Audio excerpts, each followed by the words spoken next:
Ya, kita memang kan ngelihat gini, rupiah itu kan kalau kita lihat sebenarnya adalah dua faktor yang mempengaruhi ya. Yang pertama adalah fundamental. Ya, Kalau fundamental kan berarti kita melihat ekonomi di negara itu bagaimana gitu. Nah kalau kita lihat kan ekonomi kita alhamdulillah kan baik ya. baik-baik aja. Maksudnya pertumbuhan kemarin di TW1 kan sekitar 5,6%. 61. Which is itu adalah mungkin eh, paling tinggi ya untuk beberapa negara di kawasan gitu. Nah, jadi ini sebenarnya menandakan bahwa fundamental masih oke. Kemudian juga kita lihat dari apa namanya indeks consumer confidence index, ya itu juga mengalami juga peningkatan ya. Dan kami juga melihat beberapa, kita sekarang analisanya Mbak Lady itu lebih granular. Ya, jadi beberapa korporasi juga mereka salesnya cukup membaik. Jadi artinya fundamental ada.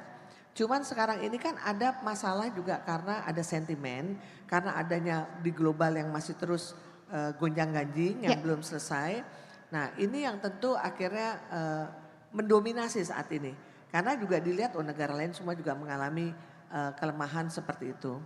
Tambahan lagi memang kebetulan di tengah tahun ini adalah waktunya untuk pembayaran dividen, ya, ya. repatriasi, kemudian ada juga terkait juga dengan pembayaran dividen, repatriasi, kemudian juga ada kebutuhan yang memang sangat tinggi juga karena bertepatan dengan musim haji dan sebagainya. Jadi memang ada kebutuhan dolar yang Meningkat. sangat tinggi.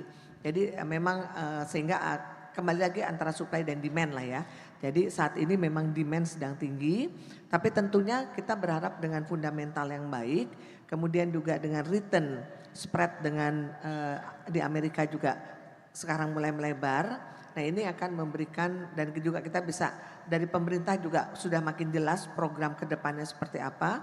Tentu ini akan memberikan confidence kembali kepada masyarakat dan investor. Artinya this too shall pass. Badai ini pasti Yes, berlalu ya Bu ya. yes, Oke, insya Allah. kalau gitu kita bisa sama-sama optimis nih karena jawabannya dari orang BI langsung kalau gitu. Ya Baik. kita optimis, fundamentally kita optimis. Bahkan ya kita melihat ini memang undervalued ya. Ya, Banyak negara, banyak mata uang juga saat ini mengalami undervalue terhadap US dollar. ya. Ya karena jadi kita memang berharap dengan meredanya nanti Middle East konflik, kemudian di domestik juga dengan arah yang sudah makin jelas ya. Maksudnya clear kan dengan beberapa program-program pemerintah juga sasarannya jelas ya mengena kepada masyarakat dan antisipasi juga terkait dengan apakah itu produksi oil supaya kemandirian juga tinggi. Nah saya rasa ini akan memberikan confidence kepada masyarakat gitu. Baik kalau gitu.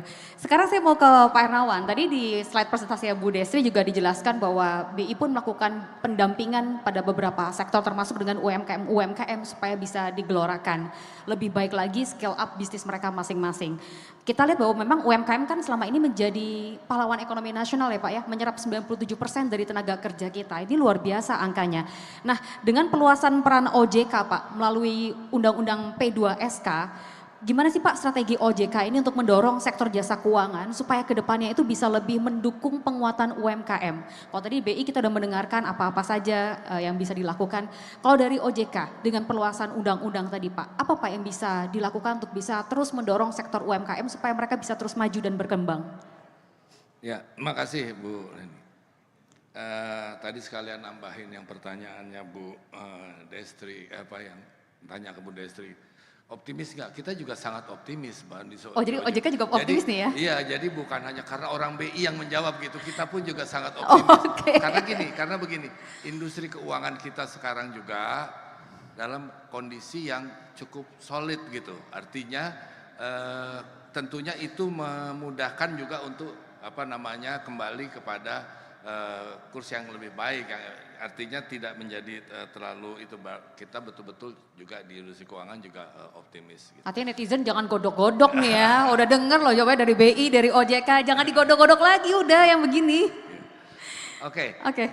Sekarang apa kira-kira peran dari OJK untuk penguatan UMKM lah gitu kan ya. Gini.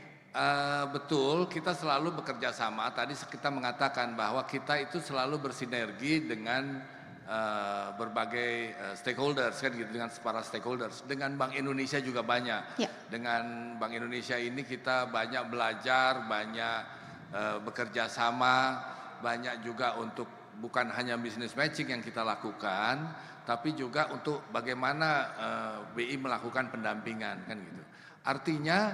Artinya lalu sampai sejauh mana pembiayaan itu kalau dari OJK, kalau yang lainnya sudah berjalan dengan baik, bagaimana pembiayaan itu bisa saling betul-betul mengangkat UMKM.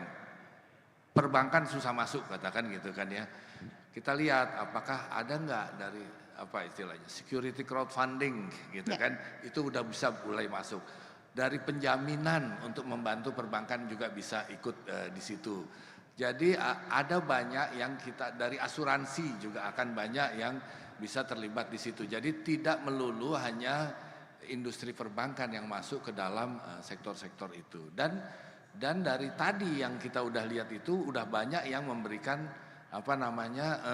hasil dan terlihat ininya hasilnya. Hanya memang betul bahwa ini continue nggak, itu yang perlu dilihat. Kalau memang ekosistemnya sudah terbentuk dan tidak tidak ada pergantian di prosesnya, itu akan bisa membuat kita lebih berpegang bahwa proses ini secara keseluruhan akan bisa terbentuk. Itu satu. Lalu kan kalau di perbankan ada Bank Pembangunan Daerah kan gitu ya. Ya. Utamanya ya melakukan pembangunan di daerah itu sendiri kan gitu. Nah, Ya, ya. disitulah kita ikut serta mengerahkan berbagai lembaga keuangan lainnya untuk membantu pembangunan daerah itu bersama-sama dengan BPD-BPD yang ada di daerah. Jadi tidak hanya BPD saja, industri keuangan yang lainnya juga kita arahkan ke sana. Satu Mungkin lagi itu. Pak Hernawan, singkat saja. Tapi kita tahu Pak, selama ini permasalahannya beberapa dana daerah tuh suka parkir Pak. Jadi biasanya ditaruh di deposito, justru nggak berkembang ke masyarakat, tapi justru pemerintah daerah beberapa, saya nggak menyebutkan semua ya, tapi ada beberapa pemerintah daerah yang mungkin naruh uangnya dengan harapan bahwa uangnya bisa keputar sendiri, bisa ke-spin sendiri sehingga akan makin berkembang. Nah, bagaimana OJK ini bisa mendorong Pak agar potensi dan dana daerah itu benar-benar bisa optimal dan memajukan sektor real di daerah masing-masing Pak? Kalau kan ada berbagai, nggak hanya dari OJK. Tadi Pak Yuda Agung juga menyebutkan bahwa biasanya pembelanjaannya hanya di belakang gitu. Iya, Tapi kan betul. sekarang sudah dibikin secara keseluruhan untuk lebih diatur sedemikian rupa supaya pertumbuhan di daerah itu akan lebih itu. Betul. Kenapa nggak diserahkan banyak disalurkan melalui ke UMKM dan itu. Nah itu yang tadi saya katakan. Sebenarnya Bank Pembangunan Daerah itu sangat ingin juga menyalurkan untuk sejak awal, tidak hanya di belakang untuk menyalurkan kreditnya dari dana-dana itu. Tapi memang yang tadi dukungan dari untuk mengurangi risiko yang ada, itulah yang kita melibatkan asuransi, penjaminan, itu yang maksudnya ada agar kita bisa membuat Bank Pembangunan Daerah itu juga lebih nyaman dan lebih tenang dalam dia memberikan penyaluran kreditnya. Jadi betul-betul didorong ya Pak ya? Betul, jadi nggak bisa juga kita mengatakan bahwa BPD harus salurkan dong kepada UMKM. Ya kan ada perhitungan risikonya juga. Nah itu bagaimana membagi risiko itu secara bersama-sama. Oke. Selain tentunya UMKM-nya juga dibenahi di ujung di sananya. Harus bankable ya Pak ya, tentunya UMKM. Kalaupun belum bankable, kita harus jelas pendampingannya. Tadi dari BI udah bisa memberikan pendampingan yang bagus untuk menyiapkan off-takernya, menyiapkan kemasannya, menyiapkan distribusinya. Nah itu harus jalan semua. Tapi kan kayaknya banyak sekali. Nggak apa-apa, kita mulai aja dari apa yang kita bisa lakukan. Mungkin itu.